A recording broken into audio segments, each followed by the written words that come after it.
Guys, it's Christina again. Just checking up with you because it's been a little bit. I actually have a lot of things to update you on really quick and some questions for you guys. Um, let's see. The 25th, I had my first fill. He put 2.6 cc's in my band, and so far, the only thing that I've really experienced um, between having the fill versus not having the fill is that it's harder for me to eat breads.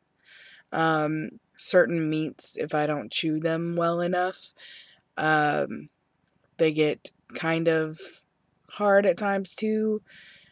But really, um, I'm not hungry. Occasionally I will feel hunger and then I do go eat, but um, that's kind of satiated pretty quickly with the band. Um, a good thing is that I have started exercising more on a regular basis. For the last almost 3 weeks, I've been doing an hour worth of cardio every day, with the exception of maybe 1 or 2 days in there. But usually I do this thing called the cross trainer, and it's like a mix between a stair stepper and a elliptical, and it kicks my butt.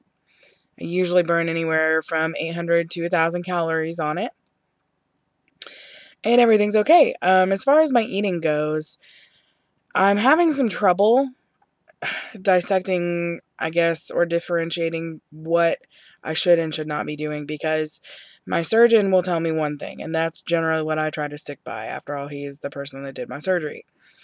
And then there's the program that he works with that tells you something completely different. For example, the surgeon tells me that most of his patients do well sticking anywhere from 1,000 to 1,500 calories per day.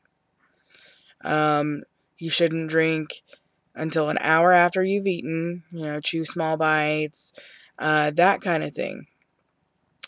The program that he works with tells you that you need to be between 800 and 950 calories per day.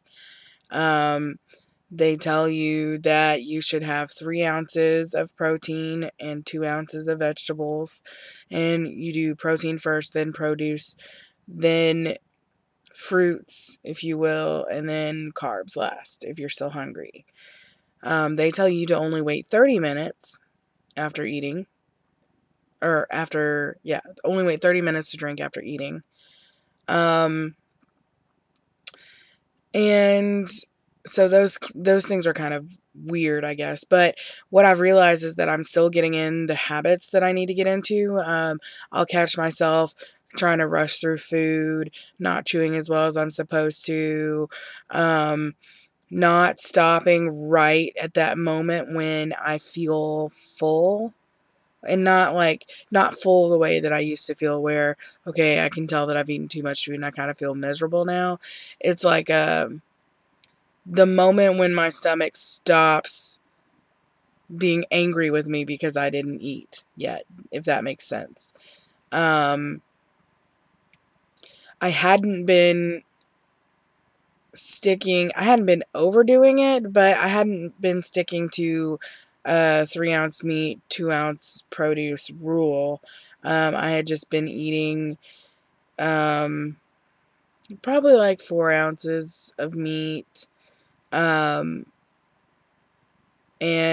probably 2 to 3 ounces of produce per meal.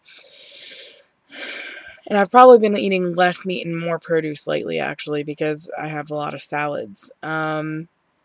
Water's been good. Water's been anywhere from uh, 64 to 64 ounces to a gallon per day, usually right in the middle of those two. And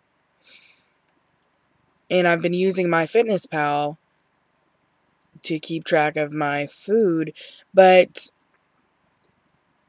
I guess I'm starting to realize that that thing that people talk about in their videos, where they talk about, the band doesn't do the work for you. You still have to do the work, and the band is just a tool.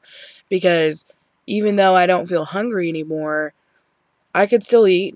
There's still room. I don't get anything telling me to stop. I haven't ever yet had the urge to get sick after I've eaten because I overdid it, or even once had a remote sign that I was going to PB or anything. Sometimes I do get a little hiccup, and that's generally when I stop eating because I'm afraid to go past that point. Once I start, it's like a really quick hiccup that I didn't expect. And that's, like I said, generally when I stop. But um, the other rule that my surgeon has is that you're supposed to weigh once a week. And for a couple weeks, it was exciting, my pre-op diet. And then right after I got the band, it was exciting because the scale was going down like every day. I was like, yeah, I'm awesome. This is awesome.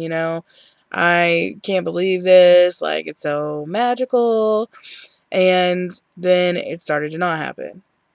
Well, I started taking my medicine that I needed to take and getting into a regular habit, which helped. Scale started going down a little bit more. I talked about in my last video. Well, I discovered that the scale that I've been using at home to track my weight may not necessarily be as accurate as I need it to be.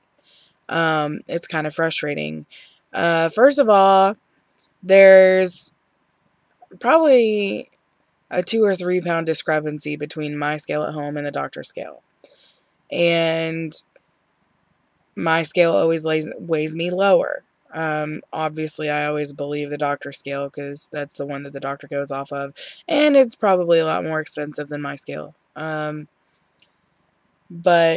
I also weigh, in my birthday suit in the morning. For example, my scale this morning, because Wednesdays are my weigh days, told me that I was 309.5, which would mean that I'm approximately 36 pounds down from my original weight of 345 when I started my pre-op diet, which is awesome. However, when I went to the doctor on the 25th, they told me I was 317, which means that I was down 8 pounds from the last time that I was in the doctor, which was pretty cool. And then I know I at least lost 2 pounds between the 25th and this Monday because I went to one of the support group meetings that my program offers, and I used the Tanita scale that they have there, which is the one that tells you what your fat-free mass is and that kind of thing. It can calculate your basal metabolic rate. And I was a solid 315 there, and that was after a day of eating. So I could pretty much tell that that was at least a solid 2 pounds that I've lost. So I was 309 this morning, 309 and a half. And then when I weighed before I went to the gym, just because I was trying to do an experiment to see how accurate or inaccurate my scale was, he told me I was 313.7. So that means I fluctuated basically 4 pounds through the day. Well, I went to the gym, and the gym scale, which is one of the standard doctor scales, which has the little weight units that you go click, click, click, and you slide the thing up, and it balances, told me that I was 314 and a half. So even between the gym scale and my scale at home, there's a discrepancy of almost a full pound. And so I haven't really noticed that much difference the last probably 10 pounds or so. I have noticed that my clothes are fitting me baggier. But the main thing is that people are telling me that I'm losing and that they're noticing that I'm developing a waist and that kind of thing. So I'm kind of frustrated because I don't know what to do about that. And I didn't know if you guys had any suggestions for dealing with maybe a weight discrepancy when you weigh. If you could help me out with that, that would be awesome. Yeah, other than that, everything's going pretty good. And even still, I realized that weighing every single day was a bad thing. So I've started forcing myself not to weigh unless it was my weigh day. And even if I had to weigh in between, then I would weigh like Saturday or Monday, something that would keep me on track, because I've also noticed that during the weekends, I tend to want to cheat a little more than the rest of the time. And the only thing that I can figure out that's different about it is that there's less structure on the weekends that I don't have to work. Um, so I'm more prone to go out with friends and go out to eat and forget about what I'm supposed to be doing because I'm caught up in just socializing and having a good time. So, yeah, I'd love to hear from you guys. Rate, comment, subscribe. Um, and I'll try to update more frequently. I've just been like living at work and in the gym, so I do apologize for being gone for a little while, but I hope you guys are doing okay, and I'll talk to you soon. Bye.